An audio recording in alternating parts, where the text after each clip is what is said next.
ഇന്ന് ഞാൻ ചെയ്യാൻ പോകുന്ന റെസിപ്പി ഓട്സ് കൊണ്ടൊരു ഓംലെറ്റാണ്. നമ്മൾ വെയിറ്റ് കുറയാൻ ആഗ്രഹിക്കുന്നവർക്ക് വേണ്ടി നല്ലൊരു റെസിപ്പിയാണിത്. വയറ് പെട്ടെന്ന് നിറഞ്ഞതുപോലെ തോന്നുകയും ചെയ്യും. അതിൻ്റെ കൂടെ തന്നെ വെയിറ്റ് കുറക്കാനും ഈ ഓംലെറ്റ് കൊണ്ട് കഴിയും. ഇനി ഇതെങ്ങനെയാണ് ചെയ്യുന്നതെന്നും ഇതിൻ്റെ ഇൻഗ്രീഡിയൻസ് എന്തെല്ലാമെന്ന് നോക്കാം. ഞാനിതിലേക്ക് 2 ടേബിൾ സ്പൂൺ ഓട്സ് മിക്സിയിലിട്ടൊന്ന് പൊടിച്ചെടുത്തിട്ടുണ്ട്. പിന്നെ ഞാനിതിലേക്ക് ചേർക്കുന്നത് 2 പച്ചമുളക്, അത് ചെറുതായി തന്നെ ഒന്ന് കട്ട് ചെയ്ത് വെക്കുക. പിന്നെ വേണ്ടത് കുരുമുളക് പൊടിയാണ്. അത് നമ്മുടെ എരിവിനനുസരിച്ച് ചേർത്താൽ മതി. പിന്നെ വേണ്ടത് ഇതിലേക്ക് ഒരു ചെറിയൊരു കഷ്ണം ഇഞ്ചി, അതും വളരെ ചെറുതായി തന്നെ കട്ട് ചെയ്ത് വെച്ചിട്ടുണ്ട്. ഇനി ഇതിലേക്കുള്ളത് ഒരു തക്കാളിയാണ്. അതിൻ്റെ ഉള്ളിലുള്ള ഭാഗങ്ങൾ മുഴുവൻ എടുത്ത് കളഞ്ഞതിന് ശേഷം പുറത്തെ ഭാഗം മാത്രം മതി. പിന്നെ വേണ്ടത് ഒരു 1/4 ടീസ്പൂൺ മഞ്ഞൾപ്പൊടി. അതിൻ്റെ കൂടെ തന്നെ വേണ്ടത് ഒരു സവാള, അതും വളരെ ചെറുതായി തന്നെ കട്ട് ചെയ്ത് വെച്ചിട്ടുണ്ട്. പിന്നെ ഇതിലേക്ക് ഒരു മുട്ടയാണ് ഞാൻ എടുത്തിട്ടുള്ളത്. ഒരു മുട്ടയുടെ ഓംലെറ്റാണ് ഞാനിവിടെ ചെയ്യുന്നത്. പിന്നെ ഇതിലേക്ക് വേണ്ടത് ആവശ്യത്തിനുള്ള ഉപ്പ്. ഇത്രയാണ് ഞാനിതിലേക്ക് എടുത്തിട്ടുള്ളത്. ഇനി ഈ ഓംലെറ്റിലേക്ക് ഞാനൊരു 2 ടേബിൾ സ്പൂൺ പാൽ കൂടി ചേർക്കുന്നുണ്ട്. അപ്പോൾ ഇനി എങ്ങനെയാണ് ഈ ഓംലെറ്റ് ചെയ്യുന്നതെന്ന് കാണാം.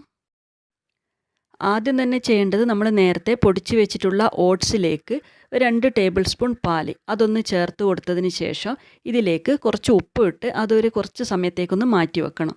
പിന്നെ ചെയ്യേണ്ടത്, നമ്മൾ എടുത്തിട്ടുള്ള മുട്ടയിലേക്ക് എല്ലാ ഇൻഗ്രീഡിയൻസും നേരത്തെ എടുത്തു വെച്ചിട്ടുള്ള പച്ചമുളക്, ഇഞ്ചി, സവാള, അതിൻ്റെ കൂടെ തന്നെ കുരുമുളക് പൊടി, മഞ്ഞൾപ്പൊടി, തക്കാളി, ആവശ്യത്തിനുള്ള ഉപ്പ്, ഇത്രയും ഇട്ട് ഇതും നന്നായി തന്നെ ഒന്ന് മിക്സ് ചെയ്ത് വെക്കുക. ഞാനിപ്പോൾ ഇതിലേക്ക് ഒരു മുട്ടയുടെ ഓംലെറ്റാണ് ചെയ്യുന്നത്. ഇനിയിപ്പോൾ 2 മുട്ടയാണെങ്കിൽ ഇതിൻ്റെ കൂടെ തന്നെ ഓട്സിൻ്റെ അളവും പിന്നെ എടുത്തിട്ടുള്ള മറ്റുള്ള എല്ലാ ഇൻഗ്രീഡിയൻസിൻ്റെ അളവും കുറച്ചുകൂടി ഒന്ന് കൂട്ടിയെടുത്താൽ മതി. ഇത് തടി കുറക്കാൻ ആഗ്രഹിക്കുന്നവർക്ക് വളരെ നല്ലൊരു റെസിപ്പി തന്നെയാണ്. എല്ലാവരും തന്നെ ഒന്ന് ട്രൈ ചെയ്ത് നോക്കണം. കുട്ടികൾക്ക് വൈകുന്നേരമായാലും രാവിലെ ആയാലും കഴിക്കാൻ പറ്റിയ നല്ലൊരു ഓംലെറ്റാണിത്. ഇനി ഇത് നമ്മൾ സാധാരണ ഓംലെറ്റ് ചെയ്തെടുക്കുന്ന അതേപോലെ തന്നെ ചെറിയ തീയിലിട്ട് ചെയ്തെടുക്കണമെന്ന് മാത്രമേ ഉള്ളൂ. നേരത്തെ നമ്മൾ റെഡിയാക്കി വെച്ചിട്ടുള്ള ഓട്സ് പാലിൻ്റെ മിക്സ് ഏകദേശം 5 മിനിറ്റോളായി. ഇനി അതുകൂടി ഞാൻ ഈ മുട്ടയുടെ മിക്സിലേക്ക് ചേർത്ത് കൊടുക്കുന്നുണ്ട്.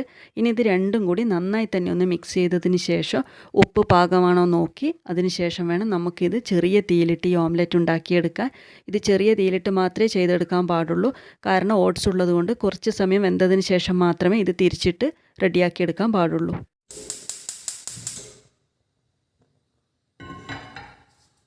ഞാനിവിടെ മീഡിയം ഫ്ലെയിമിലാണ് പാൻ വെച്ചിട്ടുള്ളത്. ഇതിലേക്ക് കുറച്ച് എണ്ണ ചേർത്ത് കൊടുത്തിട്ടുണ്ട്.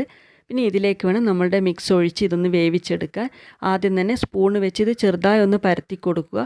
പിന്നെ ഇത് അടച്ച് വെച്ച് ചെറിയ തീയിലിട്ട് വേണം ഈ ഓംലെറ്റ് ഉണ്ടാക്കിയെടുക്കാൻ. അങ്ങനെ ഒരു ഭാഗം വെന്ത് കഴിഞ്ഞാൽ അത് തിരിച്ചിട്ട് കൊടുക്കുക. അങ്ങനെ 2 ഭാഗവും വെന്ത് കഴിഞ്ഞാൽ നമുക്ക് നല്ലൊരു ഓട്സിൻ്റെ ഓംലെറ്റ് ഇവിടെ റെഡിയായി കിട്ടും. ഇത് എല്ലാവരും ഒന്ന് ട്രൈ ചെയ്ത് നോക്കുക. ഇഷ്ടപ്പെട്ടിട്ടുണ്ടെങ്കിൽ കമൻറ്റ് ബോക്സിലേക്ക് കൂടി അറിയിക്കുക. തടി കുറക്കാൻ ആഗ്രഹിക്കുന്ന എല്ലാവർക്കും തന്നെ വളരെയധികം ഉപകാരപ്പെടുന്ന ഈ റെസിപ്പി എല്ലാവരും ഒന്ന് ട്രൈ ചെയ്ത് നോക്കുക. ഇനി നല്ലൊരു റെസിപ്പിയായി അടുത്ത വീഡിയോയിലേക്ക് കൂടി കാണാം.